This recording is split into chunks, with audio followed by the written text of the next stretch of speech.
El Señor esté con ustedes. Y con tu espíritu. Del Santo Evangelio según San Mateo. Gloria a ti, Señor.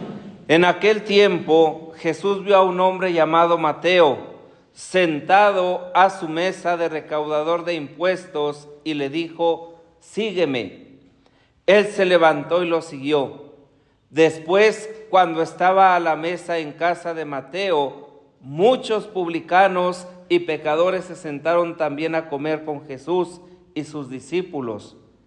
Viendo esto, los fariseos preguntaron a los discípulos: ¿por qué su maestro come con publicanos y pecadores?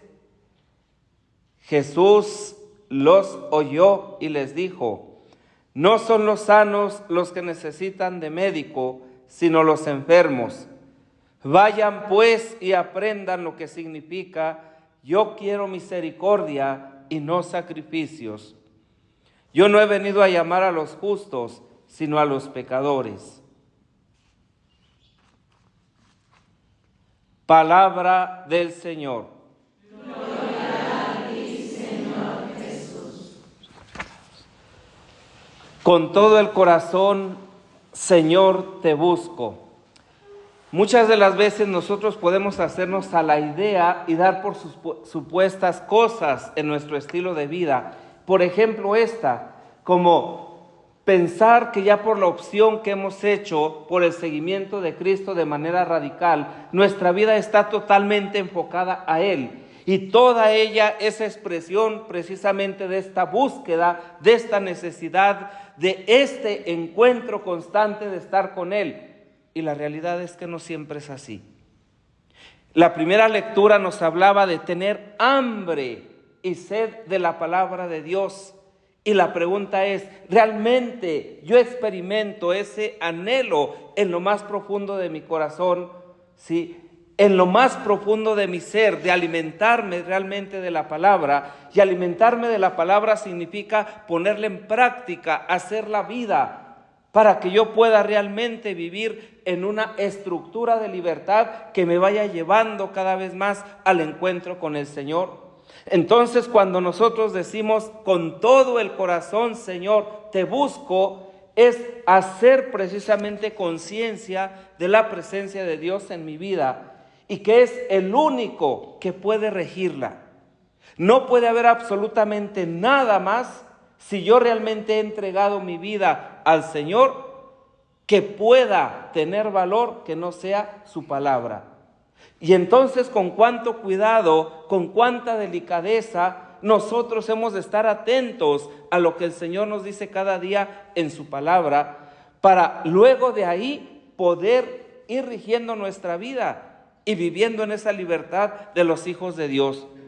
La búsqueda constante del Señor siempre será el anhelo de un corazón enamorado de alguien que no ha sido capaz todavía de estar plenamente en la presencia de Dios. Y ese es el signo y ese es el símbolo de una vocación que se está renovando siempre.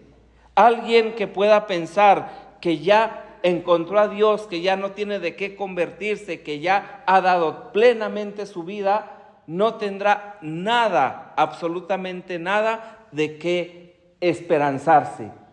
Pero alguien que descubre que en su vida, que en su ser, que en su corazón no tiene del todo a Dios, no porque Él no esté, sino porque las opciones que nosotros hacemos no manifiestan eso, siempre será una persona en búsqueda. Y esta fue la experiencia de Mateo, una experiencia maravillosa, que si nosotros realmente vamos a la historia de Mateo más allá de lo del Evangelio, vamos a descubrir cómo este hombre, ¿verdad?, desde el momento en que escuchó hablar de Jesús, surgió en él pues esa curiosidad, ese anhelo, ese deseo de encontrarse con este hombre, porque era el que transformaba todo. Mateo era un hombre no apto para seguir a Jesús, por su estatus, por su estilo de vida, ¿sí? Porque era un publicano, igual a pecador público, y entonces ahí es donde precisamente viene el escándalo, ¿verdad?, de los fariseos. ¿Por qué su maestro come con publicanos y pecadores? Pero es cierto que Jesús viene a buscar la oveja perdida. Es cierto que Jesús implora al Padre que no se pierda ninguno de los que Él le ha dado. Pero también es cierto que Mateo se pone en búsqueda, y en una búsqueda radical, no en una búsqueda a medias, no en una búsqueda donde pensemos, ¿verdad?, y nos acostumbremos a decir y a pensar que ya seguimos a Jesús de manera radical. No, Mateo fue un hombre que se atrevió a dejarlo todo y a dejar sus propios esquemas. Hubo en Mateo una transposición de valores, de dejar lo mundano, lo pagano, lo material, y también lo humano, la soberbia que él tenía, ¿sí? Porque Mateo, si bien es cierto que era un judío, era alguien que estaba al servicio del sistema del romano, y por eso era tan mal visto, ¿sí?, en Galilea, porque estaba en contra precisamente de los de su tierra. Pero Mateo se desapropia totalmente de sí mismo, ¿sí? Y cuando él da la pauta para encontrarse con Jesús, no solamente le ofrece un banquete en su casa, no, Mateo ya le había ofrecido su corazón a Jesús. Ya Jesús era el dueño de su corazón. Ya Jesús era verdaderamente el centro de su vida. Y era el centro de su vida no porque le podía cobrar unos impuestos, sino porque era un hombre diferente, porque era un hombre que traía efectivamente a Dios, porque era un hombre que efectivamente podía dar testimonio con su palabra y sus obras de que el reino de Dios estaba en medio de nosotros. Y los primeros, ¿sí?, los primeros en acoger ese reino son los que se encuentran con Jesús y le ven de una manera diferente.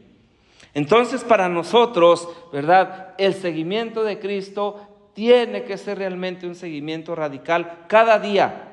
Nunca demos por supuesto de que ya somos perfectos en el seguimiento de Cristo, porque no lo somos. Y entonces cada día abrirnos a la novedad del Evangelio para poder iluminar nuestras acciones, nuestras decisiones y poder actuar precisamente en consecuencia. La vida de una persona que se encuentra con Cristo Jesús constantemente es una vida que también los valores se van a transponer, ¿sí? Y el centro siempre será el Evangelio. Pidamos pues al Señor que nos dé hambre y sed de su palabra, hambre y sed de su Eucaristía, de su cuerpo, de su sangre, y hambre y sed de misericordia para con nuestras hermanas, para con nuestros hermanos, donde quiera que estemos.